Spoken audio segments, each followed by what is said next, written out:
Amém? Amém. Então vamos orar, vamos começar. Senhor Deus, amado Pai, muito obrigado por estarmos aqui na Tua casa. Muito obrigado, Deus, por esse momento de partilha da Tua palavra. Que seja, Senhor, para o nosso crescimento, para a nossa compreensão mais alargada, Senhor, daquilo que diz o texto bíblico. Que o Teu Espírito Santo possa nos ajudar, Senhor, tanto na exposição como na compreensão. Muito obrigado por tudo, em nome de Jesus. Amém e amém. Então, gente, hoje nós vamos chegar no momento de Gênesis 2, bem interessante, que é depois da criação do homem, né? Depois do homem ter sido feito, ali com, lembram, o pó da terra e tudo, ter sido colocado no jardim do Éden, agora, e Deus ter feito, né, a árvore da vida no meio do jardim e a árvore do conhecimento do bem e do mal. Nós vamos chegar no momento em que Deus vai dar para o homem duas ordenanças, né? A primeira ordenança é essa: ordenou o Senhor Deus ao homem, dizendo: de toda a árvore do jardim comerás. Então, certamente você pode comer. É isso que o hebraico quer dizer, quando ele repete o mesmo verbo, né? Comerás, certamente você pode comer. Como está na nossa Bíblia mesmo. O interessante é quando a gente analisa esse verbo ordenar na língua original, no hebraico. A gente percebe que ele significa, olha, constituir, dar ordem, comandar, mas também proibir. Quando a gente chega para essa última possibilidade de tradução, proibir, a gente fica um pouco assim, poxa, mas aqui no verso 16 nada é proibido. Só que agora, no verso 17, onde aparece a segunda ordem de Deus ao homem, a gente lê: mas da árvore do conhecimento, do bem e do mal, não comerás, porque em dia em que comerdes dela, de morte morrerás. Então percebe que aqui há a proibição da ordenação. Então a ordem de Deus tem dois momentos, né? Como eu digo, é a primeira e a segunda, mas na realidade é uma ordem com dois momentos. Num primeiro momento, ele pode comer de todas as árvores. No segundo momento, ele só não deve comer da árvore do conhecimento. Se ele comer, aí o texto diz: de morte morrerás. E a morte aqui, num contexto bem assim hebraico, que é um contexto concreto, é morte mesmo, é falecer. Esse é o significado. Nós que daqui a pouco, né, quando chega o cristianismo, é que esse entendimento se alarga um pouco mais, e aí a gente entende que essa morte aqui, ela vai ser também uma morte espiritual. Mas por enquanto, o que o Adão está falando, o que Deus está falando para ele é que, olha, se você comer, você vai morrer, né? E aqui é bem interessante mesmo, né? Porque começam a surgir diante dessa fala aqui do verso 17, algumas perguntas. A primeira pergunta que eu faço, né, que eu me fiz, foi essa: qual é a função da árvore do conhecimento? Por quê? Se Deus falou que pode comer de todas as árvores, menos daquela, tem uma função, esta árvore que não pode ser comida. Então, a função qual é? Dar ao homem a liberdade de escolher obedecer ou não. Isso é simples, né? Porque, veja, Deus falou para ele: olha, você pode comer de tudo, mas da árvore do conhecimento você não pode comer. Porque se você comer, vai ter uma consequência. É muito interessante a gente pensar nessa questão da liberdade de Deus dar esse mandamento, esse comando do homem ao homem, né? Mas que daria a ele também essa liberdade de escolher, porque é como eu observo, essa árvore aqui, nesta árvore, não foi colocada nenhuma cerca, né? Deus não cercou a árvore. Deus não botou uma fera terrível ali para proteger a árvore e o homem não poder chegar. Não. Deus simplesmente falou: olha, você pode comer de todas, mas dessa daqui, não coma. Porque se você comer, você vai ter uma consequência. E a consequência não é boa. Percebe? O que Deus está falando com esta árvore para o homem é que você pode escolher. Fica a teu critério. Você me obedecer ou não. Como eu digo no final, era simplesmente uma questão de escolher, obedecer e seguir a instrução do Criador. né? Então, o homem está sendo desafiado. Ele está no melhor lugar. Ele está no lugar que tem a plena presença de Deus. E o Senhor fala para ele, olha, todas essas árvores frutíferas aqui que eu criei, foi para você se alimentar. Você só não vai comer dessa do bem e do mal. Da árvore da vida que você come e vive eternamente do jeito que você está, você pode comer. Veja, isso não é uma liberdade, é uma deliberação que Deus dá para o homem. Você pode, você é livre, mas Deus começa a ensinar para ele que a liberdade tem consequências. E às vezes a gente também se pega nisso, né? De que, às vezes, principalmente as gerações mais novas, elas acham que elas são livres e elas podem tudo, sem consequência, o que é uma mentira. Toda liberdade e toda escolha tem uma consequência. É exatamente o que eu falo aqui, sobre essas 3 considerações que a gente precisa fazer à liberdade, né? Primeiro, a liberdade não está na capacidade de fazer o que é vetado, proibido, mas de rejeitar ou não o proibido. E as gerações mais novas, pelo menos assim, eu vejo pelos alunos que eu tenho, é muito difícil eles entenderem isso. Eles acham que, como eles são livres, eles podem fazer tudo, principalmente aquilo que não devem. É incrível, né? É incrível. Não, eu sou livre, eu posso fazer qualquer coisa. Pode, mas vai ter uma consequência nisso. Você pode fazer, a todos nós, né? Podemos fazer o que quiser, só que a consequência vai chegar uma hora. Não tem jeito, né? E isso é tão interessante. Eu me lembro muito de uma história, né, que minha avó me contava, e hoje eu vejo mesmo. Ele está vivo, né? Um grande socialite que herdou uma fortuna. Vocês devem saber de quem eu estou falando. É um senhor baixinho. Ele herdou uma grande fortuna. Só que esse cara nunca trabalhou. E administrou muito mal. O que aconteceu? Perdeu tudo.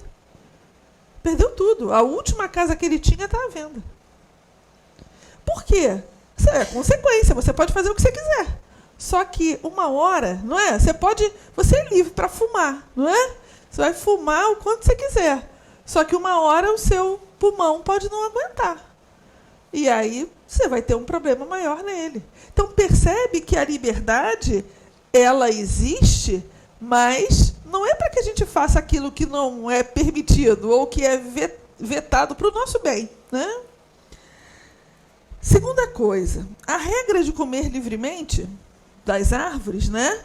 E a exceção, mas da árvore do conhecimento do bem e do mal, estão juntas, na mesma ideia. Apesar de estarem em versos diferentes, é a mesma ideia. Comer, comerás, morrer, morrerás, percebe? Para que o exercício da liberdade possa se realizar. Ou seja, numa mesma regra, eu tenho a regra, vai comer livremente. Mas, se você comer dessa, você vai sofrer consequências. Então, o exercício da liberdade, ele pressupõe o quê? Consequência que nós vamos ter com os nossos atos. E eu acho que foi isso que o Adão e a Eva, e daqui a pouco a gente vai ver, não mensuraram, né? O homem somente é livre quando sabe das consequências dos seus atos. E ao homem foi explicado que se comesse da árvore ele morreria, experimentaria uma condição diferente da sua. Veja, o texto diz isso, né?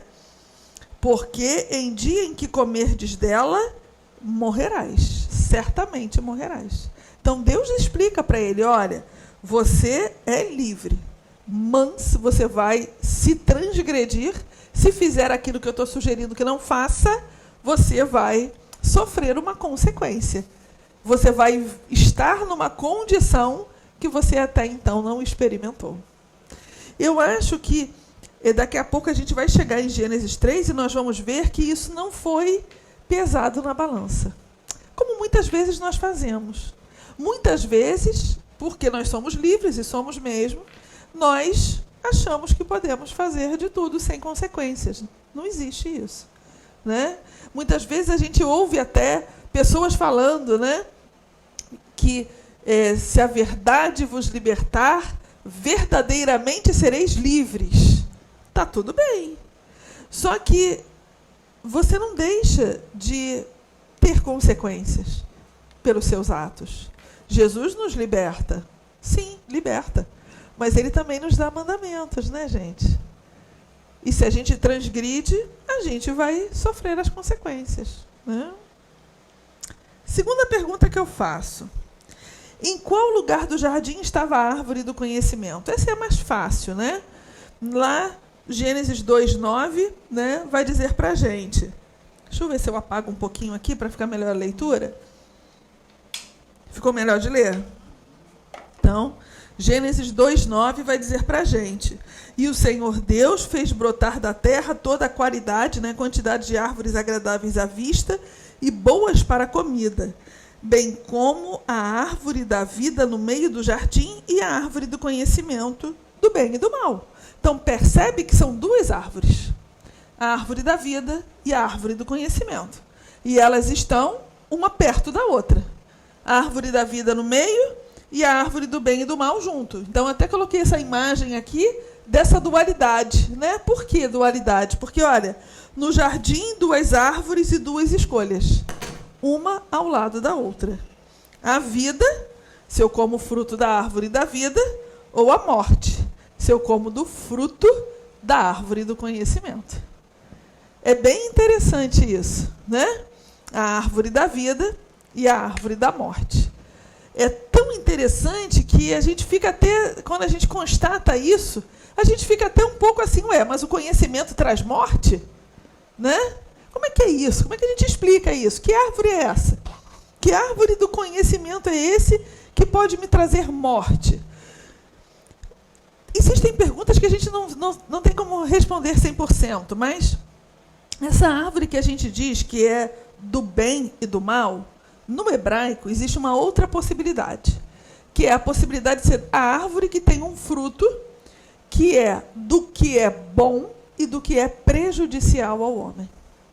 Essa árvore, ela tem um fruto que faz bem ao homem ou um fruto que faz mal ao homem. É como se no mesmo fruto tivesse isso, tivesse essa propriedade de bem e de mal. Vocês vão entender isso no final, quando eu chegar no número 5. Vamos avançar um pouquinho, vocês vão entender. 3. Terceira pergunta. Se o homem não comesse da árvore do conhecimento, ele ficaria sem sabedoria ou sem conhecimento do mundo ou das coisas que o cercavam? Certamente que não. Certamente que não. A Bíblia vai nos dizer um pouquinho mais à frente, a gente vai chegar lá na nossa próxima aula, que Deus cria todos os animais e leva para o homem para ele nomear.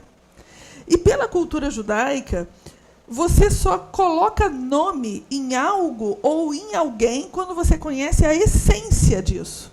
Quando você conhece a essência dessa palheta, você pode nomeá-la. É assim que eles pensavam. É por isso que no Antigo Testamento os nomes eles têm significados. Quando a gente pensa em Josué, eu estou pensando em quê? Salvação. Não é? Quando eu penso em Samuel, aquele que ouve, Shemuel, o que ouve ao Senhor. Então percebe que os nomes no Antigo Testamento, eles têm um significado. Deus não muda o nome de Abrão para Abraão e de Sara para Sarai? Não, de Sarai para Sara. E quando ele muda o nome, é que eles têm filhos. Perceberam na história? Isso é muito legal.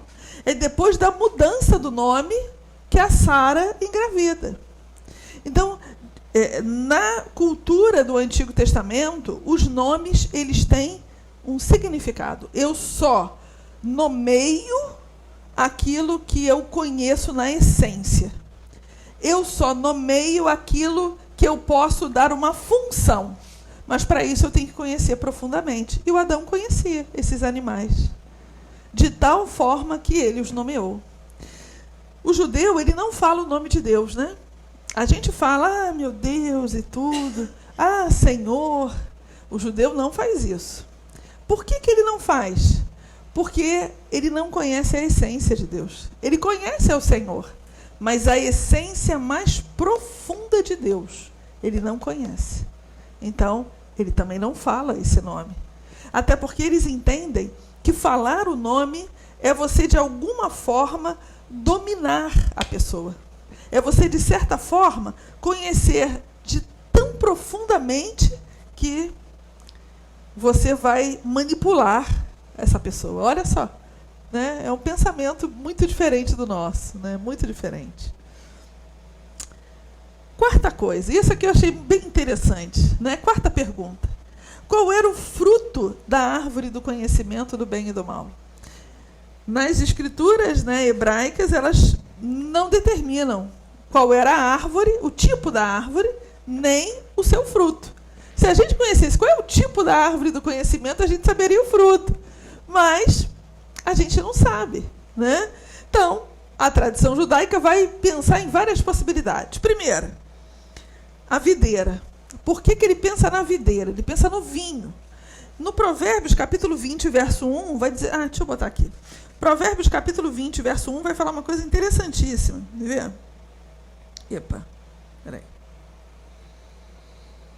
Deixa eu pensar aqui. Tem que trocar a Bíblia, né? Bibles.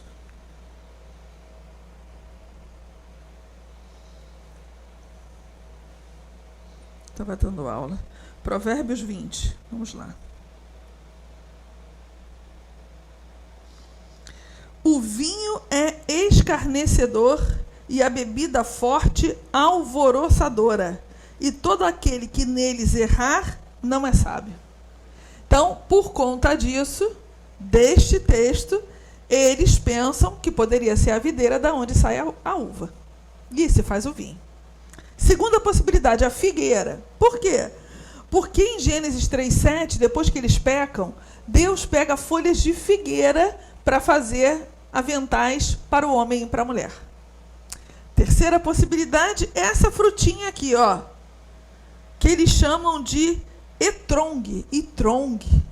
Essa fruta aqui é uma fruta cítrica, doce e aromática, que dá o ano todo, e mais do que isso, eles dizem que... Eu nunca vi essa fruta. Eles dizem que essa fruta, quando você cheira, ela tem o mesmo cheiro da árvore. E ela é dulcíssima. E no texto de Gênesis 3:6, a Eva vai dizer que a árvore era muito agradável à vista, era boa de ver, era agradável ao paladar, e poderia estar ligado a esse cheiro que a árvore exalava, de ser doce, e os frutos também. Então, eles vão dar essas três possibilidades, né? O cristianismo. Por que nós pensamos ser a maçã? Olha que interessante. O cristianismo pensou na macieira devido à semelhança das palavras latinas mal, que em latim é malum, e macieira, que é malus. Então, olha só, a árvore é do conhecimento do bem e do malum. Se ela é do malum, a gente vai ter a palavra malus, que é macieira, e aí eles vão fazer a associação. Então, a árvore era uma macieira e o fruto era uma maçã. Talvez, se não tivesse essa semelhança das palavras, os cristãos jamais pensariam na maçã. Pensariam segundo a tradição judaica, né? Mas como a gente teve muito no início da igreja, né? No início da igreja, a questão de uma versão latina muito forte, que foi a Vulgata Latina, usada pela Igreja Católica durante muitos anos. Aí, o malum e o malus ficou muito difícil de não ser linkada, né? Chegamos no fim. Olhem lá. Quinta pergunta. Como os judeus entendem a árvore do conhecimento? E esse é o mais interessante. Os judeus meio que entendem isso de forma simbólica. O que eles pensam? Eles entendem que quando o homem ele estava dentro do Jardim do Éden, ele foi criado livre, mas com duas inclinações dentro dele. Uma inclinação, um instinto de fazer o que é bom e um instinto de fazer o que é mal. E antes do pecado, esses instintos, eles viviam dentro dele como rios correndo em paralelo. Então, as águas não se misturavam, né? Rios paralelos correm um do lado do outro, mas as águas não se misturam. O que eles vão dizer é o seguinte: quando o homem come da árvore do conhecimento, essas águas do bem, águas boas e águas ruins, que andavam em separado, se misturam. E aí as águas ficam, água misturada, é difícil de você separar, né? Não tem muito como separar. Então eles vão dizer que a árvore do conhecimento do bem e do mal, ela fez com que as inclinações boas e ruins do homem se misturassem. E para que o homem conseguisse viver em harmonia com Deus, para que o homem conseguisse viver, né, fazendo o que é tov, fazendo o que é bom para ele, bom para a comunidade e agradável ao Senhor, existe a Torá com os seus mandamentos. É a partir do cumprimento dos mandamentos que o instinto ruim vai ser freado. Eles até falam que uma das definições que eles dão, né, para a santidade é: eu tenho a oportunidade de fazer o mal, de deixar o meu instinto mal aflorar, mas eu resolvo fazer o bem. Olha só. Ser santo para eles é isso. Ter a possibilidade de fazer o mal, mas decidir fazer o bem. Percebe? É quando você tem aqueles dois instintos ali pulsando dentro de você, correndo, né? Mas você vai escolher fazer o tov, fazer o que é bom, fazer o que é correto, né? Concluindo, né? A árvore do conhecimento do bem e do mal sinaliza para o homem que ele pode escolher o que fazer, mas terá que conviver com as consequências do seu ato. Então, a árvore do conhecimento é uma árvore de liberdade, é uma árvore de autonomia, né? Não que ele não tivesse autonomia antes, teria, mas ela é uma árvore que o coloca realmente, de fato, em contato com uma autonomia. É ele agora que vai ter que decidir o que fazer. Ele vai querer agradar a Deus e não comer da árvore do conhecimento, ou ele vai agradar a ele mesmo e vai comer da árvore do conhecimento. Eu acho que essa é uma questão para nós hoje, né? O que eu quero fazer? Eu quero fazer aquilo que agrada ao Senhor e é benéfico para mim, ou eu quero só olhar para mim e fazer só aquilo que me agrada, que é bom para mim, independente de seguir ou não a vontade do Senhor. Eu acho que essa perspectiva é uma perspectiva muito atual no nosso mundo de tantas escolhas, né? O nosso mundo tem muitas escolhas, muitas. Todo dia são nos oferecidas muitas possibilidades. E nós precisamos muitas vezes nos posicionar, né? E saber o que escolher. Colocar diante de Deus. É seguir a vontade do Senhor ou seguir a minha vontade, né? Amém? Perguntas? Querem perguntar alguma coisa? Eu acredito que a árvore da vida está lá guardadinha, cheia de querubins em volta. Eu acho também que quando chegarmos na Jerusalém Celestial, a árvore da vida estará lá, à nossa espera, né? É até uma coisa, sabe, Thelma, interessante, porque, veja, a árvore da vida, ela dá a vida. A árvore da vida, a função dela é essa, conservar a vida. Só que na Jerusalém Celestial, todos vão ter vida eterna. É interessante, né? Todos vão ter vida eterna. É por isso que não tem querubim. O texto não fala para nós que lá no Éden tem querubim. Porque a vida eterna já está a nosso favor. A gente só está na Jerusalém Celestial porque vivemos eternamente com o Senhor. Deus será o sol da Nova Jerusalém. É tão bonito isso, né? Então, assim, eu creio também que nós vamos poder saborear da árvore da vida, desse fruto da árvore da vida. E é tão... e é tão interessante que lá não tem a árvore do conhecimento. Reparou? Na Jerusalém Celestial só tem a árvore da vida. Não é? Porque é vida. É a vida com o Senhor. Não haverá morte. O texto diz, né? Foi violada. Oi? De certa forma, sim, né? Porque o Adão e a Eva, eles comeram daquela árvore indevidamente. eles tinham a oportunidade de comer. Deus deu para eles essa oportunidade. Pode comer, mas vai viver com a consequência, né? É interessante, né? São os desafios. Quantas árvores do conhecimento também não nos são oferecidas todos os dias até hoje, né? Só que de outra forma, né? De outra forma. Amém? Vamos orar para encerrar então nossa EBD. Senhor Deus, amado Pai, muito obrigado por este momento de partilha. Muito obrigado, Senhor, porque Tu nos instruíste mais um pouquinho com relação à Tua palavra.